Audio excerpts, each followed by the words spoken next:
केवल भगवान नाम जप के प्रभाव से, प्रताप से आपके राग द्वेष मिट जाएंगे। सारी की सारी समस्या राग द्वेष से है। शरीर में राग तभी भागना होता है। क्या भागना, कहां भाग के जाओगे? काल, कर्म, स्वभाव, गुण, मृत्यु ये तुम्हें पीछा थोड़ी छोड़ेंगी। चाहे जहां भाग के चले जाओ, ये पीछे ही रहेंगी। जो जैसा लिखा है वैसा ही आपको भोगना पड़ेगा। अगर बचत हो सकती है तो धाम के आश्रय, सब लिखा पड़ा मिट जाएगा। नहीं, किसी के भाग्य में नहीं लिखा हो तो वृंदावन में मरेगा। जब हम निष्ठा लेते हैं सत्संग से कि आप तो आजीवन वृंदावन वास, उसी समय लेख मिटाल दिया जाता है।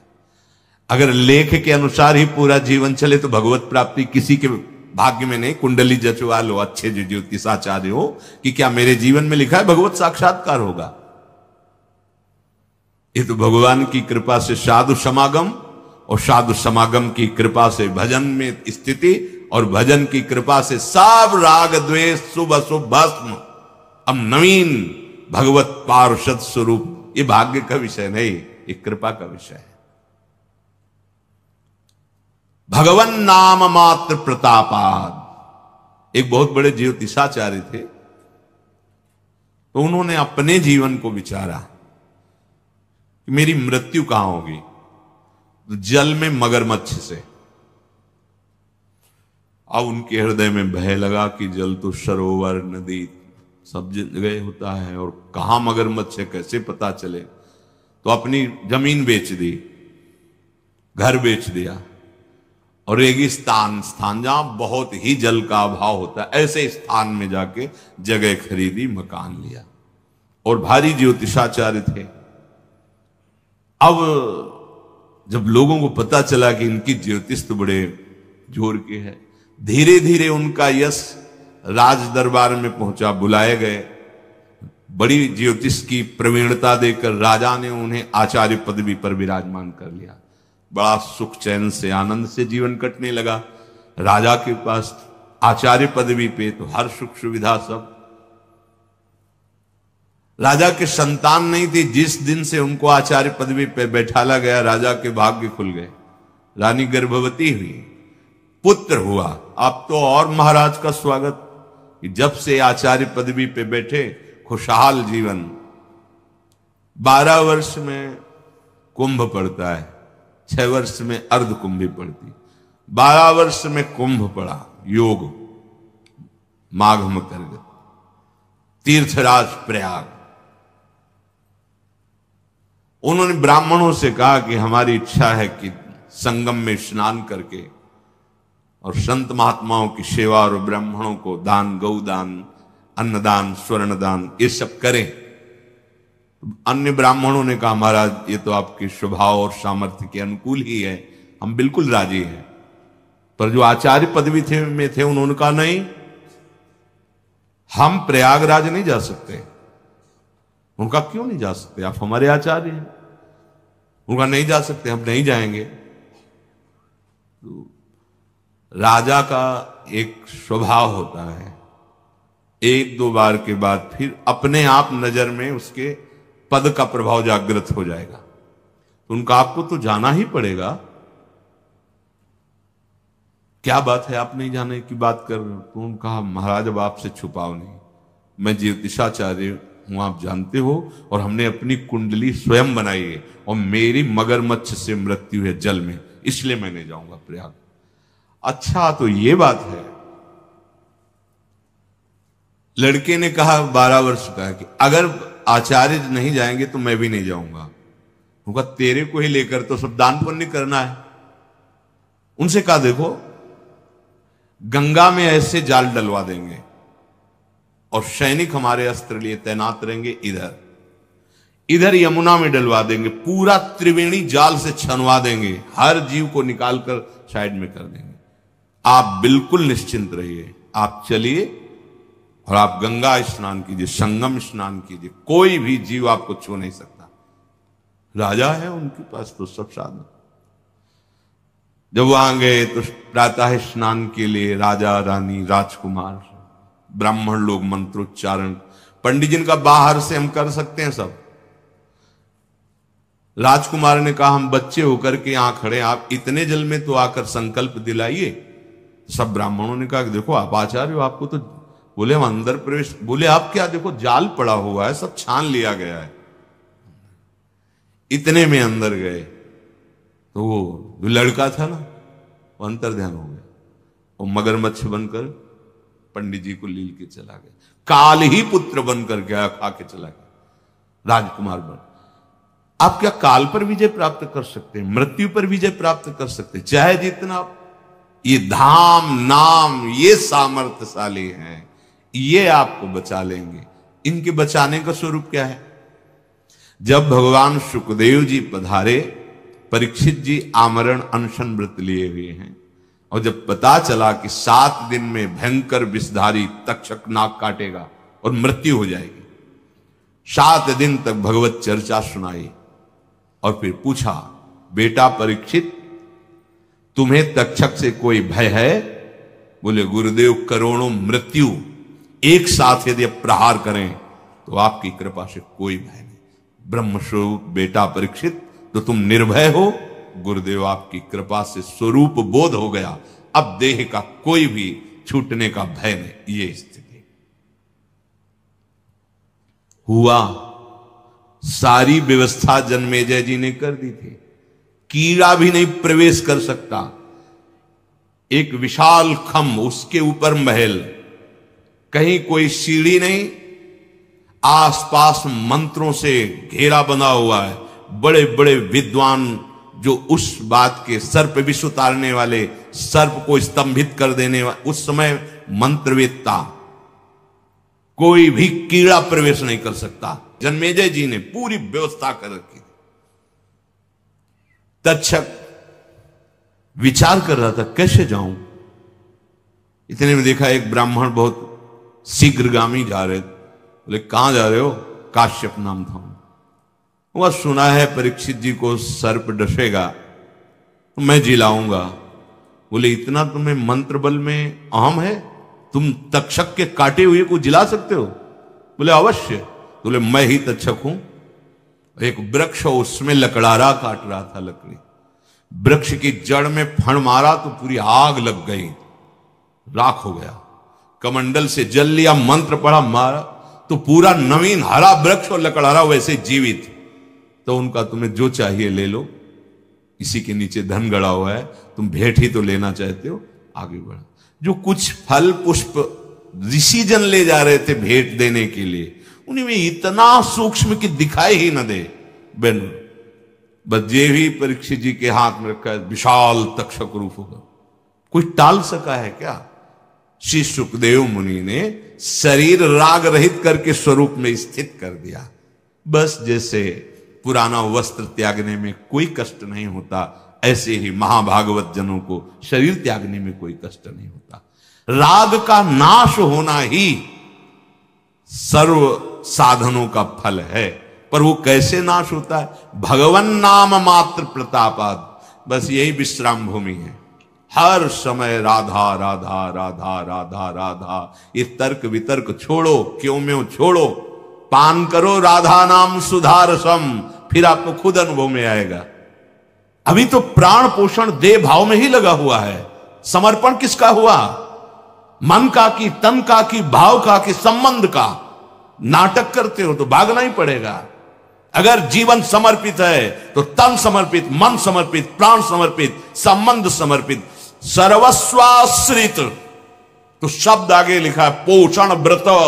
ये वृंदावन का व्रत है कि उसका पोषण होगा। और आगे मुपेता शेष दोष क्षमा, जितने अपराध तुम्हारे बनेंगे वो वृंदावन क्षमा कर देगा। राधा माधव को मोहित की हुई वृंदावन, वृंदावन परित्यज्य पाद में कम न गच्छति। एक कदम भी हमारे युगल सरकार वृंदावन से बाहर नहीं जाते। कभी किसी रसिक महापुरुष को अगर कहीं वो, तो जहां होगा वहां पहले वृंदावन उसके हृदय में प्रकाशित होगा, फिर प्रियालाल का साक्षात्कार होगा। मनमथ कला सर्वस्व कोशम, प्रिया प्रीतम की प्रेम रस लीला, जो एकदम एकांतिक है। जैसे महाराजा के राज दरबार का वैभव खुला है, जैसे ही हरिवंश प्रताप रूप गुण वय बल श्याम उजागर ये राज दरबार है। चारों वेद जिनका यश गान करके नेति नेति कहते रहते हैं, 18 पुराण स्मृति सब महिमा का गान करते हुए हाथ उठा के कहते हैं कि हम आपका पार नहीं पा सकते। ये राज दरबार और ये एकांतिक प्रेम, जहां श्री लाडली जी की सखियों की कृपा दृष्टि से भाव स्वरूप की प्राप्ति होने पर ही प्रवेश होता है।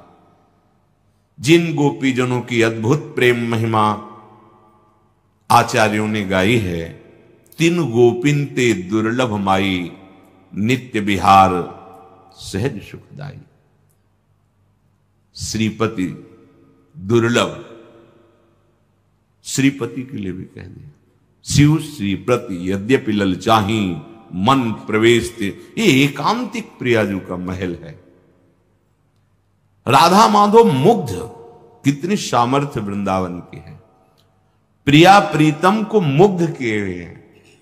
लालजू की एक झलक ब्रह्मबोध संपन्न महापुरुष को अधीन करने के लिए संपूर्ण सामर्थ्य होती। एक झलक मात्र देखो ना, बंशी विभूषित करा नवनीत था, कह कृष्णात परम कि मैं तत्व महाम न जाने। अद्वैत वेदांत के सिद्ध महापुरुष हैं श्रीमद सूदन सरस्वती जी महाराज, कह रहे कृष्ण से बढ़कर कोई परम तत्व है मैं नहीं जानता। ऐसे श्री कृष्ण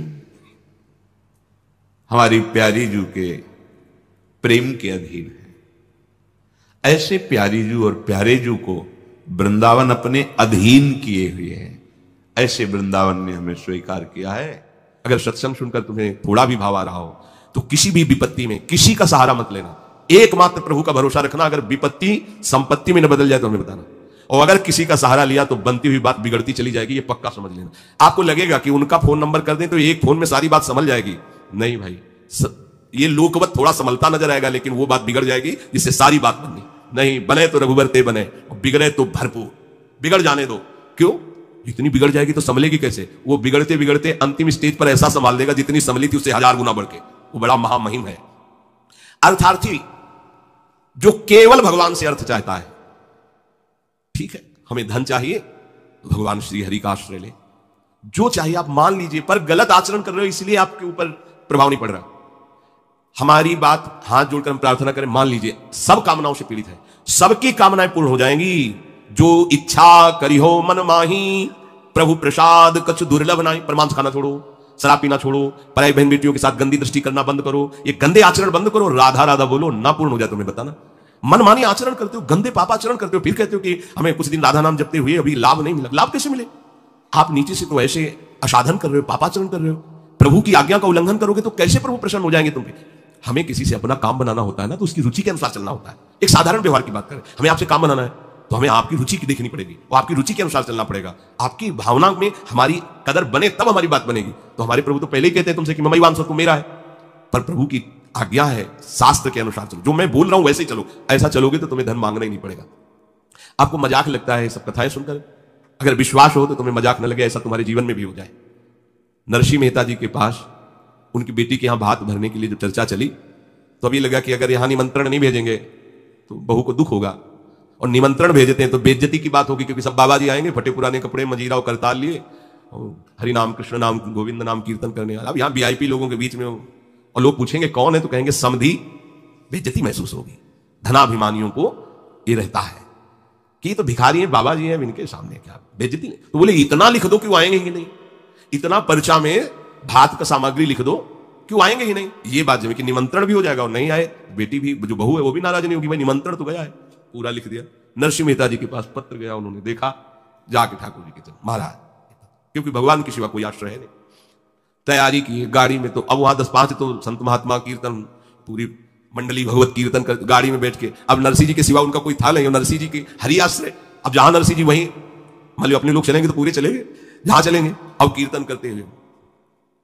ऐसा भात भरा था ठाकुर जी ने कि भूतो न भविष्यति, स्वर्ण की वर्षा हुई थी, लिखा है स्वर्ण की वर्षा हुई थी। द्वारिकाधीश की गाड़ियां लगी हुई थी, बैलगाड़ियों में सब लदे स्वर्ण आभूषण, गांव का गांव पूरा कंचन का हो गया था। ऐसा वैभव भगवान ने प्रकाशित किया। आपको क्या भगवान पर विश्वास नहीं? क्या आप प्रभु के नहीं है? क्या आपको प्रभु ऐसा प्यार नहीं करते? पर आप प्रभु के ऐसे आश्रित नहीं होते, इसीलिए आपको अनुभव में नहीं होता। अगर कोई आश्रय नहीं है और आपकी किसी पर नजर न जाए, केवल इन्हीं के चरणों में रहे कि अब तो जीवन आपके लिए, ऐसे संभाल लेंगे। ऐसे अर्थ चाहिए आपको तो केवल इनका भरोसा ले लो, केवल इन अपने छल कपट का, अपने व्यवहार का, अपने किसी बल का नहीं, केवल इनका भरोसा ले लो। चमत्कार हो जाएगा जीवन में, आपको पता नहीं चलेगा कैसे हुआ। कभी ऐसे नहीं हुआ इसका, कभी किसी से ऐसे नहीं हुआ इसका, कैसे हो रहा है उनका, कैसे हम सबका उधर पोषण हो रहा है, वृंदावन वास हो रहा है, सब चल रहा है, कैसे प्रभु चला रहे हैं? क्या आप सबको नहीं चला रहे हैं? पर आप अपने को कर्ता मान रहे हैं, इसलिए आपको अनुभव में नहीं हो रहा, इसीलिए आपको परेशानियां हो रही, क्योंकि आप कर्ता बन रहे हो। अगर विश्वंभर कर्ता को कर्ता मान लो और उनके आश्रित हो जाओ तो जो चाहोगे मिल जाएगा, अगर ना चाहोगे तो वो मिल जाएंगे। जो चाहोगे मिल जाएगा, बिल्कुल कोई चाह न करो तो जो व्यवस्था उनको करनी करेंगे और वो स्वयं मिल जाएंगे। अर्थार्थी भक्त को धन संपत्ति वैभव चाहिए, पर वो केवल हरि से चाहिए, दूसरे से नहीं। बस ये ध्यान रखना, इसकी परीक्षा होगी आपकी। अपने इष्ट देव के अनन्य होकर के यदि आप अर्थ चाहोगे तो बहुत जल्दी आपका परिवर्तन होना शुरू हो जाएगा। पर आचरण आपके पवित्र होने चाहिए, भी ध्यान रखना। आचरण की अगर पवित्रता नहीं तो फिर शिकायत मत करना। आप अपने आचरण पवित्र करो और नाम जप करो, केवल हरि के आश्रित रहो, फिर देख लेना। अगर आपको लगता हो कि भगवान के भक्त बहुत गरीब और ऐसे, सच्ची पूछो, उनको आकांक्षा नहीं होती। प्रभु जबरदस्ती व्यवस्था करते, उनको आकांक्षा नहीं होती। 4 रोटी मांग ली, ऐसे ही पड़े, पूरा जीवन प्रभु के लिए। उन प्रेमी महापुरुषों की चरण धूल अगर शरीर का स्पर्श कर ले तो पावन हो जाए। देवता तरसते हैं उनकी सेवा के लिए, सिद्धियां हाथ जोड़े खड़ी रहती है, पर वो अकिंचन महात्मा किसी से कुछ नहीं चाहते। कि ऐसा ना समझो कि हमारा दास, हमारा भक्त, हमारा आश्रय लेने वाला ऐसा नहीं है। वो हरिदास, भगवान के चरणों का दास है। समस्त ऐश्वर्य संपन्न भगवान उसके अधीन हो जाते हैं जो भक्ति करता है। अगर आपको अर्थ चाहिए तो केवल भगवान का आश्रय ले, दूसरे का नहीं। अब ये कोई छोटी मोटी बात नहीं, देख लीजिए अंदर से। अपने बल का आश्रय नहीं, किसी दूसरे व्यक्ति का आश्रय नहीं, किसी दूसरी देवी शक्ति का आश्रय नहीं, केवल श्री हरि का आश्रय। और जब आप पक्के उतर जाओगे, जैसे सुदामा जी, तो जैसी द्वारिकापुरी थी वैसे सुदामापुरी हुई, जैसा वैभव द्वारिकाधीश का वैसे सुदामा जी का वैभव था। पक्का मान लीजिए। लोग समझते नहीं, ऐसा ना समझो कि ये केवल कथाएं हैं। आपका जीवन स्वयं एक कथा बन जाएगा। यदि आप हरि के आश्रित हो गए तो आपका जीवन चरित्र दूसरों के लिए उदाहरण बन जाएगा। पर निष्ठा चाहिए। कई दिन भूखे रहे सुदामा जी। उनका मित्र किसी जमींदार के यहां पुरोहित ही करता था। जब पालकी से निकलता था, कहां गली गली डोल रहे हो कृष्ण कृष्ण बोलते हुए, आओ हमारे यहां, हमारा जजमान धनी है, आके थोड़ा वेद पाठ कर दिया करो, पूरे परिवार का पोषण कपड़ा रहता है। हम वादा करते हैं। उनका नहीं, हमारे जजमान तो श्री कृष्ण है, हम दूसरे। घर आते पत्नी पूछती, कुछ मिला? 5 घर हुआ है, कुछ मिला नहीं। चलो तुलसी दस और चरणामृत से दिन काटते। भगवान व्याकुल हुए, भगवान ने ईश्वर दिया। अगर धन ही चाहिए, सुदामा जी की इच्छा नहीं थी, उनकी पत्नी की इच्छा के कारण वो भी इच्छा भगवान ने पैदा की। ये भक्तजनों को ऐसा ना समझो फटे पुराने कपड़े पहने या ऐसे घूम रहे हैं, बड़े अभागी हैं, हम तो बड़े भाग्यवान हैं क्योंकि हमारे पास सारा ऐश्वर्य है। ऐसा ना समझो उनके भाग्य में ऐश्वर्य बनाने वाली मशीन मिल गई है, श्री हरि। हाँ, वो इस ऐश्वर्य को क्या करे, श्री हरि मिल गए, जिनके रोम कूपों में अनंत ब्रह्मांड वास करते हैं। वो भगवान उनके यार हैं, उनके प्यार हैं, वो दूसरे की तरफ क्यों ताकेंगे?